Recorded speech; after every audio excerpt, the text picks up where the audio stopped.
Hey, Daniel Clayman here. We are in this video going to talk about how to get free land. And I promise you haven't seen content like this online. I would highly be shocked if what you're going to see in this video you've seen anywhere else before. So let me tell you first what this is not before we get any further. This is not some bull get rich quick scheme where you learn how to get something for nothing quickly through some magical loophole, just money raining down from the sky. That's not what this is. But I'm also not Dave Ramsey, who wants you to cut up your credit cards and save forever, and eventually maybe you'll get out of middle class. This is something in between where you do some work and then create serious wealth. The process you'll learn in this video is one that only real developers understand, and none of them are sharing this, especially for free on YouTube. This knowledge can make you a lot of money if put to work. You know, there is a lot of great education online about real estate investing and a lot of phenomenal teachers on YouTube via paid courses, etc. But most of them, the vast majority of them, teach you wholesaling, fix and flipping, basic strategies, how to take over properties subject to, etc. All of those strategies are great and you can make really good money with them, but it's kind of like playing checkers. Everybody knows them, everybody understands them, everybody competes in those niches. What I'm going to show you here is more like three-dimensional chess, and that's what you're going to learn here. So the strategy I'll show you takes some time, takes some skill and some minimal resources, but the end result is massive value extraction from underutilized, overlooked, and often overpriced properties. And more importantly, in market cycles where money is expensive, i.e. really high interest rates, and construction is expensive, getting cheap or free land will be the difference maker between successful projects and those that never get off the ground. The money in a market like we are in right now is made by being able to source land cheaply. That's where all the profit margins are right now. So this free land strategy will enable you to recognize opportunities that others neglect and pass over, or simply just don't even see. It will enable you to create development opportunities for yourself, basically out of thin air. And you'll see what I mean. Create opportunities for large, relatively fast paydays, faster than developing. This is important, right? Because if you need cash quickly, if you are not ready to develop yet, what I'll teach you here in this case study is ability to generate quick paydays for yourself. It will allow you to build affordable housing and more affordable housing by lowering your per unit cost of land if you're developing, add much needed density to certain neighborhoods and much needed housing. Our country needs more housing. We are not creating enough housing right now because of the market conditions. And also, if you apply it the way I'm applying the strategy, will allow you to create cooler, denser, better, more walkable environments and neighborhoods. All right? So yeah, in a way, I'm going to show you how to create money out of nothing, almost like magic. And I'm going to tell you right now, animated GIFs, I think, are the best thing since sliced bread, and I'm going to use them a bunch in this video, and if you've seen my other videos. So I hope you like them too. So, some people mistakenly say that when you make a profit, somebody else loses. They're called communists. That's just not the case here. You're creating additional value basically out of thin air through a bit of work and turning $1 into $2. And you'll see what I mean in a second. So on that note, let me tell you a story. Over here on the left side of this picture, ignore what I've crossed out here because this wasn't here before. On the left side of this picture, back a couple of years ago, I built a new construction 14-unit mixed-use building. It had 13 apartments, and we put a pretty awesome corner restaurant there. It was an empty piece of land that I bought for very little money a long time ago, and we developed this great apartment building on the corner. It had this awesome courtyard in the rear, off-street parking, a neighborhood restaurant moved in called Soul and Vinegar, and they're doing awesome. The food is amazing, right? There's an outdoor patio now where people can hang out. But the whole time I was building it, over here on the opposite end of the block, there was a vacant medical office building that took up this entire site, half an acre site. It had a ton of parking, a 3,000 square foot brick building. Let me show you really quick on Street View what it looked like. Okay, so here's the building that I built, and if we go back in time, we can see, let's go back to 2018. This was just an empty piece of land. And then if we just drive down the street here, right here to the opposite corner, you had this right here, this brick medical office building. And it sat vacant. It was on the market, but it was grossly overpriced. And you can kind of get an idea for, just how much land it came with, because now again, let's go back in time, because this is our construction now, but we'll go back to 2019. So you can see it came with a lot of land, and this is a fairly dense urban area. And so a half an acre lot here was just a tremendous piece of land. So it sat on the market, and it sat on the market for about a year, and even I saw it hit the market, and I ignored it because it was overpriced. The seller asked $850,000. Now, there's two ways to value it. If you just look at it based on what's there, which is a brick, pretty good bones on this brick building, but to be converted into different office use or into residential, it would have had to be completely gutted. So if you value it based on being a commercial shell, it was worth maybe $300,000, and that was being generous. That's $100 a foot. You could also value it a different way, right? By right subdivision, the current zoning would allow me to take that existing piece of land, and without changing the zoning, I could split it into 5 buildable lots for single families.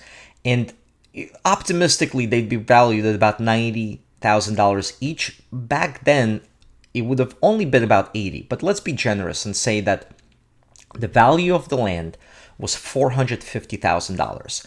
So $450 value, seller was asking $850, and that's why everyone passed on it. It's sat in the market for a year, right? So the existing zoning would allow me to split it into 5 lots via subdivision that would look something roughly like this. This is the survey. You can see here the outline of the medical office building, all of the parking that it came with, and by right, without going through a lot of effort, I could have just divided it into 5 lots, but they'd only be worth no more than $450,000 each. So what do you do? What everyone did, including even what I did in the beginning, is just take a hard pass. Just ignore it, right? So it sat on the market for over a year. Everyone passed on it. I dismissed it.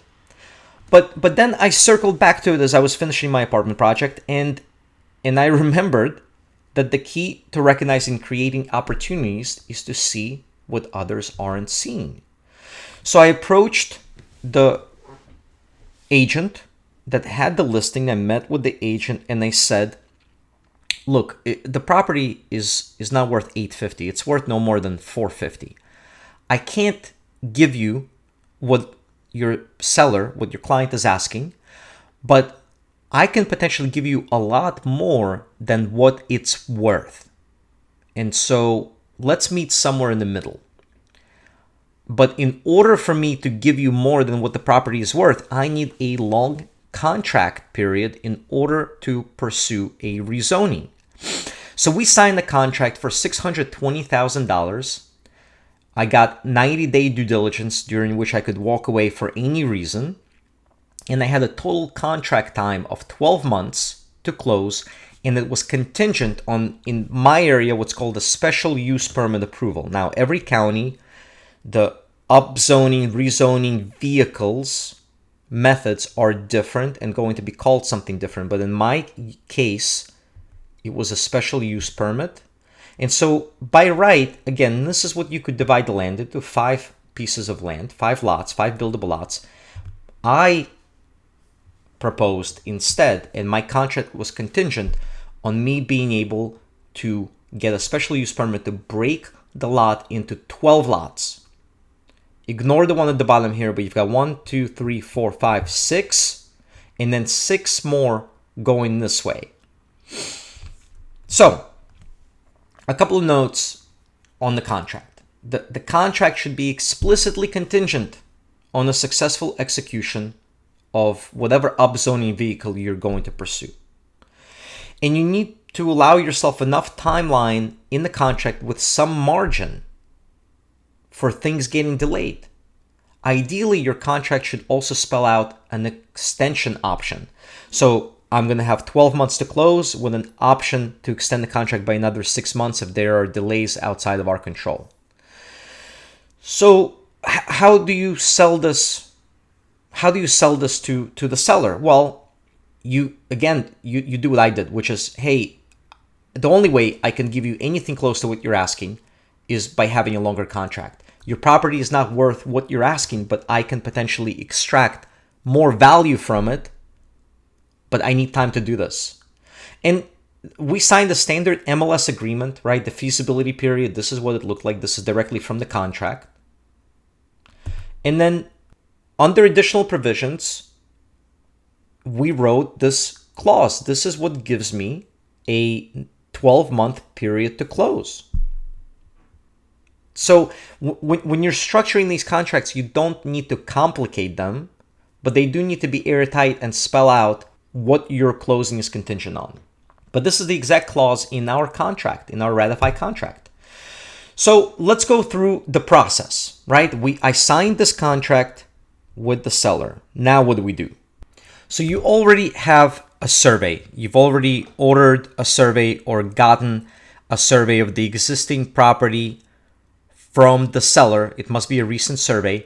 Now you're going to hire that same surveyor that you hired to create the survey of the existing property, and that surveyor is going to create a proposed subdivision plat. Once that's done, you're going to then turn it over to your architect, and your architect is going to superimpose on that survey structures where you plan to place those structures. So in every county, the process and the upzoning vehicles are different. In most jurisdictions, you will be required to actually show the proposed uses, what you plan to build, where it's going to be placed on the new lots that you carve out, what these structures are going to look like. There may be situations where you can simply propose that, hey, I want to split this into 12 lots and not have to tell them what's going to be built on them. But in most cases, in order for the local county to approve zoning that's not currently there, you're going to have to show them, hey, I want smaller pieces of land here, but this is what I plan to place on them. They're going to be single families or duplexes. This is what they're going to look like. This is the exterior finishes that they're going to have. So that's the case here. So I have to hire an architect, and then he creates a site plan and shows exactly on the site plan where each building is going to be located, where the parking will be, if we're providing parking, where the trash will be, how to access the structures, etc., etc. And then the architect is going to actually create architectural plans for each building, each structure, just to the level of the detail required by the upzoning vehicle you're utilizing. So again, for what I had to submit to Richmond City here, we didn't have to show them floor plans, interior floor plans of the building, or give them permit level detail plans, but we had to show them the exterior renderings, right? And the better the quality of your renderings, the more successful you will be, because the other piece of the puzzle here is making sure that the neighbors don't get in your way, right? So if you can show them that, hey, this is going to be a great looking project that's going to contribute positively to the area, it's going to help. So this is what the site plan looked like. You can see here that on the bottom of the site, we've got 2 attached single family homes here with off-street parking. And then in the middle, I proposed 4 duplexes. So 8 rental units.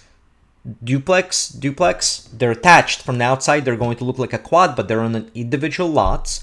And then here facing our street, 3 more groupings of 2 3-story single family townhouses for sale. So you can see here, we marked exactly where the parking will be. The structures here will have parking. The 6 3-story townhomes here will not have off-street parking. They're in pretty tight lots. We've shown where the trash is going to be located, stairs to the upstairs rental units, location of trees. Again, you have to find out the level of detail that's required for the submission and provide that. And then here are the exterior elevations. Up here we have the 2 single-family homes for sale, the 4 duplexes. And again, you can see they look like quads from the outside, but each duplex is on a separate lot, which then allows me to build them by residential building codes. And here are the 3 modern, really sexy looking townhomes. And this is the rear elevation. And then again, having a good quality rendering for what we propose is going to go a long way. And so this is what we submitted.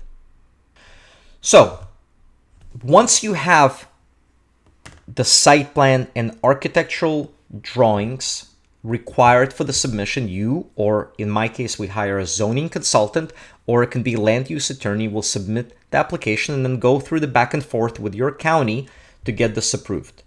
So this question comes up a lot when I've taught this to our private or mastermind students in the past. This is the question that always comes up. Do you tell the seller what you're doing? Or do you hide it from them? And the answer is 100%, absolutely full disclosure with the seller. Why is that? Well, first of all, honesty when doing business is always the best policy, and being upfront with everybody and setting proper expectations. Secondly, the seller still owns this land. You can't just go and randomly rezone somebody else's property. The seller is on the application. They have to provide a physical signature to what you're submitting. You are essentially submitting as the seller, so they have to be completely on board with exactly what you're doing. But they are on board because by helping you go through this process, they are realizing the value out of the property that they want to extract, right? And you sell this to the owner by explaining that in order to get them the price that they want, or the price that the best price that they're going to get, you have to increase the value of the land by going through this process. So here's how the deal penciled out. This was the end result. The asking price for the property was $850,000. It was worth $450K tops. We agreed on the contract price of $620,000, which again, most people would never have done. You don't contract a property 50% above its value. It doesn't make sense. Or does it? I bought it, including closing costs. Our purchase price was $628,000. I spent $7,000 on surveys, soil testing, and we had to do a phase 1 environmental study.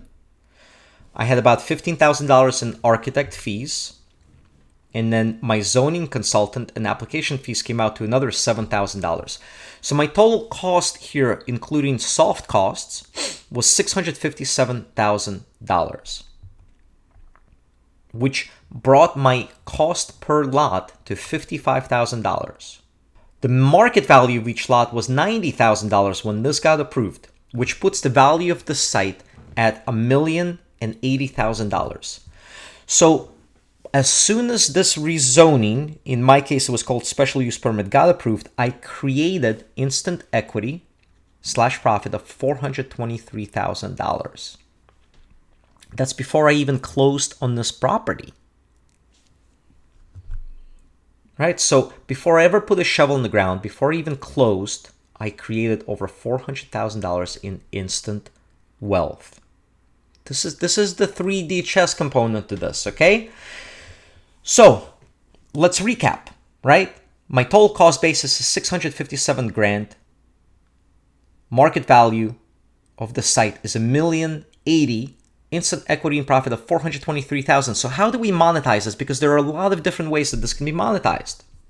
So option one, before I even close, once my rezoning is approved, I can just sell every one of these lots for $90K, and I can net $423,000 minus closing costs. And I have to come out of pocket for the deposit and for the soft costs to get this through, which was about $27,000. But then I can flip the lots. I can close on the purchase and sell the lots together to somebody, to a developer. Or I can assign the contract to purchase the whole thing, or double close if I have to. Option two, I can close on the land and develop everything myself. I can build the 8 spec homes and take the profits. I can keep the 8 rentals, and the profits from the spec houses now generate the equity that I need to fund and build my rentals. This is an insanely powerful strategy, right? And I've got a separate case study coming out on this, because that's what we end up doing.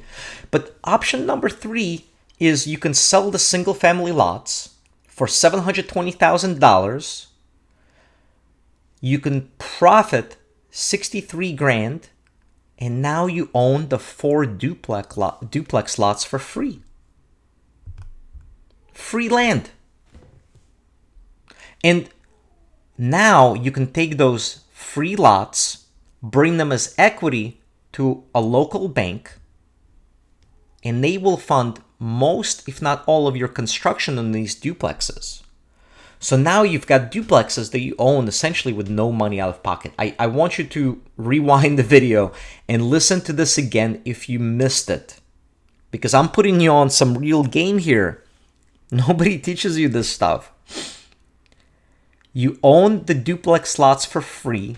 Now you can bring them as equity to the bank. The bank doesn't care that you own them for free. The bank cares about what are these lots worth. You're essentially bringing them as a down payment, as equity into the deal, and the bank will fund a great majority, if not all, of your construction. So it looks like this. You sell these lots, and you sell the lots here for the townhomes, and you keep the 4 in the middle, and you own them for free, and you've already made a $63,000 profit. How's that? Is that pretty good? So what really ended up happening is I end up developing the entire site myself, because ultimately I'll make more money that way. So we built 2 spec homes for sale here. They're as of this recording, they just hit the market for $475,000 each.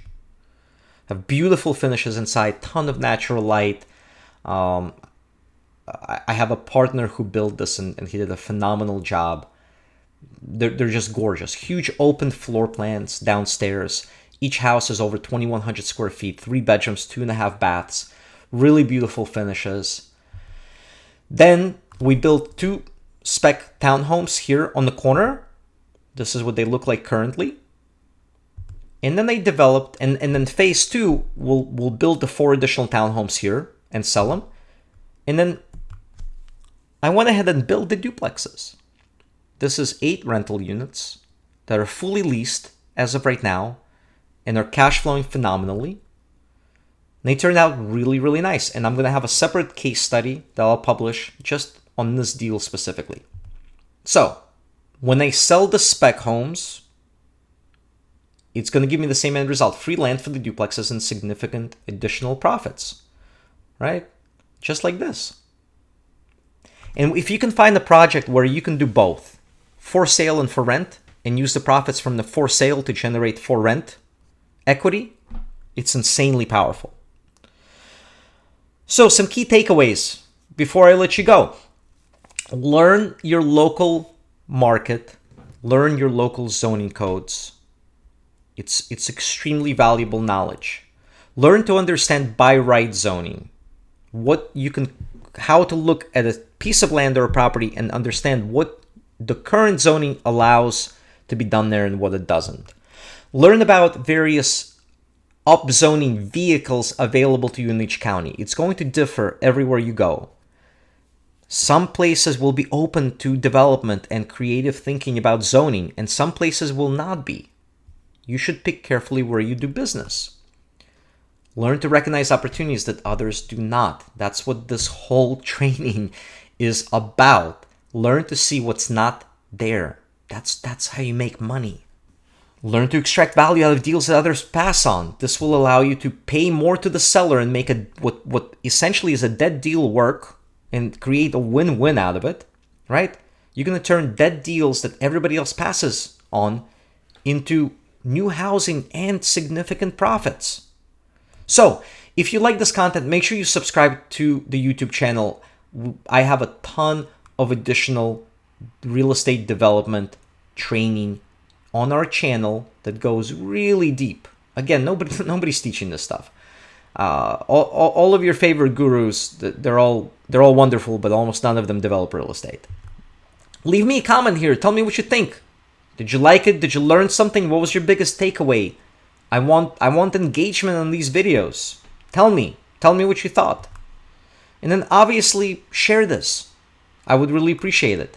And some additional resources. We have a software program that helps us with every aspect of our real estate development business, including full-scale deal analysis, construction budgets, lender presentations that get us a yes from our bankers and private money lenders every single time, full project management capability. If you go to our website, there's a free version there that's feature limited. It lets you do analysis. And there's a premium version that lets you do everything.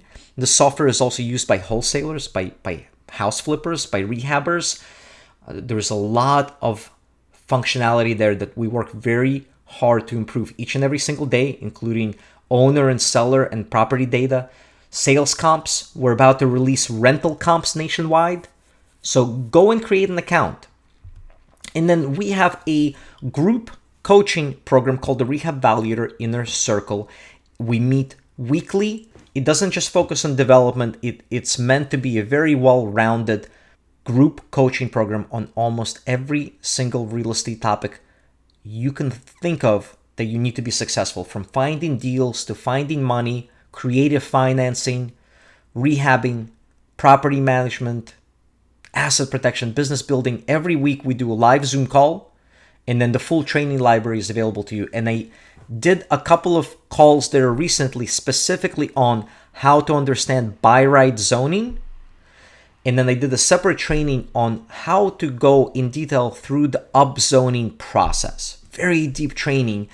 And if you sign up for this, it's very affordable. But if you sign up for this, you get instant training. You get access to all of those training calls. All right. So that's all I got for you. Thank you for watching. Stay tuned because the second case study about the duplexes in this project is coming out soon.